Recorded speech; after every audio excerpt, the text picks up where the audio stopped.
Yang lagi di propaganda program sepak bola. Untuk Anda. Mantap sekali. Seperti biasa, di segmen yang ketiga ini kita biasanya itu membahas soal penyakit-penyakit. Oke. Ini sebenarnya membahas sedikit doang penyakit, tapi yang diidap oleh David Beckham. Masih nyambung sama segmen Masih nyambung sama yang sebelumnya. Jadi David Beckham ini kan idola banyak penggemar bola ya kayak. Jadi selain tampan, kemampuannya di atas lapangan juga sudah tidak diragukan. Betul. Tendangan bebasnya fantastis dan dia punya kecepatan menyisir lapangan dengan umpan silang yang akurat. Jago. Nah di luar lapangan hidup Beckham itu terlihat begitu mulus. Oke. Dia menikahi artis dari idol group yang otomatis membuat kehidupannya disorot banyak kamera. Tuh. Kehidupan pribadinya pun terlihat begitu harmonis. Terlihat dari banyaknya anaknya Beckham. Wah, itu juga tanda suatu keluarga harmonis ya. Gak kalah sama keluarga Halilintar. Iya benar. Gimana kurang harmonis itu anaknya satu tim sepak bola. Tapi ada satu hal yang kini tengah dilawan oleh Beckham, yaitu soal gangguan obsesifnya alias OCD. Dikutip dari The Independent, David Beckham ini mengakui kalau dirinya menderita gangguan obsesif kompulsif atau dikenal dengan singkatan OCD. Nah, kebiasaannya adalah membariskan kaleng minuman ringan untuk membuat semuanya sempurna. Dia harus dijejerin gitu ya. Dan harus sempurna gitu. Kalau ada yang melenceng dikit jadi kayak benerin lagi. Iya, OCD. Dalam sebuah wawancara, Beckham ini mengaku sudah mencoba untuk menghentikan perilaku repetitifnya ini, tetapi ia tetap tidak bisa berhenti. Tidak bisa berhenti. Di Inggris, 1 dari 60 orang mengidap OCD, mulai dari yang ringan sampai yang berat. Jadi Beckham tuh termasuk satu di antaranya, 1 dari 60. OCD berdasarkan Yayasan OCD Internasional merupakan gangguan kesehatan mental yang menyerang orang-orang tidak terbatas usianya berapa.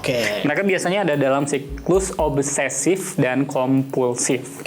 Obsesi adalah pikiran, gambaran, atau dorongan yang tidak diinginkan dan mengganggu, yang memicu perasaan tertekan secara intens. Emang jadi konteksnya negatif sih sebenarnya. Konteksnya sebenarnya negatif gitu. Meskipun hasil akhirnya bagus gitu, jadi rapi. Gitu.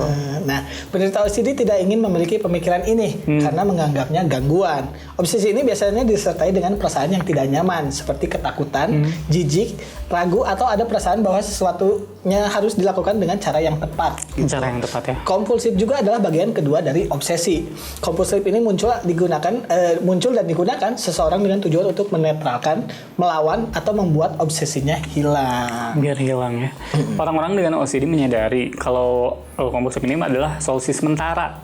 Tetapi tanpa cara yang lebih baik untuk mengatasinya, mereka mengandalkan paksaan sebagai pelarian semata. Nah ini juga yang dirasakan sama Beckham, Kak. Dia ini punya obsesi di mana benda-benda atau sesuatu harus dalam garis lurus. Dan segalanya itu harus sepasang. Gitu. Gak ada berarti lukisan di rumah dia yang miring dikit tuh gak bisa? Gak bisa, harus dia benerin. Kalau gak dia OCD. Nah di kamar hotel, yaitu harus memindahkan semua selebaran dan buku ke laci. Jadi semuanya harus sempurna. Harus sempurna. Dan ia sebenarnya ingin menghentikan perilakunya ini, tetapi dia tetap tidak bisa berhenti. Nah, selain soal berpasangan, salah satu alasan mengapa Beckham punya banyak tato juga karena OCD. Karena OCD juga ya? Ia ketagihan memiliki tato sebagian karena menikmati rasa sakitnya. Atau mungkin dia tato miring sebelah nih tambahin dikit. Iya benar. Jadi OCD punya penuh aja. Padahal ya mungkin karena Beckham tampan ya kayak. Jadi dia tuh harus ditato gitu untuk menikmati rasa sakit. Kalau misalnya kayak kita kan kalau untuk menikmati rasa sakit tinggal nembak cewek. Nanti juga ditolak gitu. Itu udah jadi sakit. Dan langsung itu obsesi ya. Terus langsung kayak sedih ngedengerin lagu emo gitu. Beckham juga mengenakan pakaian berwarna putih agar sama dengan furnitur di rumahnya. Waduh. Dia juga membeli 30 pasang celana dalam Calvin Klein yang identik setiap 2 minggu sekali dan memilih untuk menyusun bajunya berdasarkan warna. Wah, karena kondisi ini sang istri yaitu Victoria sampai menyebutnya si aneh. Waduh. Bahkan Kak di dokumenternya Beckham ya. Jadi si Beckham ini ngeliatin lemari dia. Emang disusun berdasarkan warna Kak. Ya tapi bahkan untuk baju dia minggu itu udah disiapin di situ. Keren. Di sisi lain sebenarnya si OCD ini jadi membuat hidup lebih tertata ya. Lebih tertata sebenarnya. Karena mungkin tadi disertai dengan obsesi jadi negatif gitu. Bahkan di dokumenter itu ada momen Beckham mencuci piring. Dia bilang, saya nggak bisa lihat ada piring kotor. Padahal orang kaya loh. Nah di rumahnya sendiri itu ada 3 kulkas. Yang satu diisi makanan, 1 salad, dan 1 minuman. Gak ada nih dia yang di kulkasnya ada botol Sprite, tapi isinya cuka. Gak ada kalau ini. Gak ada. Yang Coca-Cola isinya teh cukup pempek. Wadah dong, gue orang kaya ini. Atau ini bekas botol sirup isinya air putih biar dingin. Gak ada botol lain. Nah di kulkas itu dia berisi minuman yang semuanya Harus simetris. simetris. Kalau ada 3 kaleng dia akan membuang 1 karena harus bilangan genap. Harus berpasangan. Nah, ini yang biasanya orang OCD ini jadi kayak terobsesinya berlebihan gitu. Benar. Nah saat di Madrid rekan-rekannya tidak ada yang tahu soal kondisinya. Nah beda dengan di Manchester United di mana teman-temannya malah menjahilinya. Dijahilin. Maksudnya emang di setan nih, emang full setan nih. Mereka ini sengaja mengubah susunan bajunya di kamar hotel, memindahkan majalah hingga membuatnya terlihat miring agar ia marah gitu. Emang sebenarnya orang OCD itu kalau digodain sebenarnya seru. Seru bener. Itu kayak hal yang sederhana, tapi bikin BK marah. Miringin majalah. Nah, WHO pun menempatkan OCD dalam 10 besar penyebab kecacatan terbesar. Oke. Namun banyak penderita yang menyembunyikan penyakit mereka dan kondisinya, karena sering menjadi subjek ini Kak, skeptisisme dan cemoohan. Dipandang ini ya. Ya jadi jelek gitulah ya.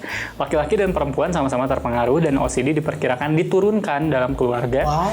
Dan ini menunjukkan kemungkinan ada penyebab biologis. Oke. Nah, beberapa penelitian menunjukkan bahwa perubahan aktivitas dan pola otak juga dapat menyebabkan kondisi tersebut. Dan seringkali terjadi bersamaan dengan penyakit lain yaitu kayak depresi dan juga kecemasan. Betul. Jadi ternyata bahaya juga ya kayak. Betul. Sebenarnya kalau dilihat mungkin tadi kita kayak simple masa lukisan atau majalah miring.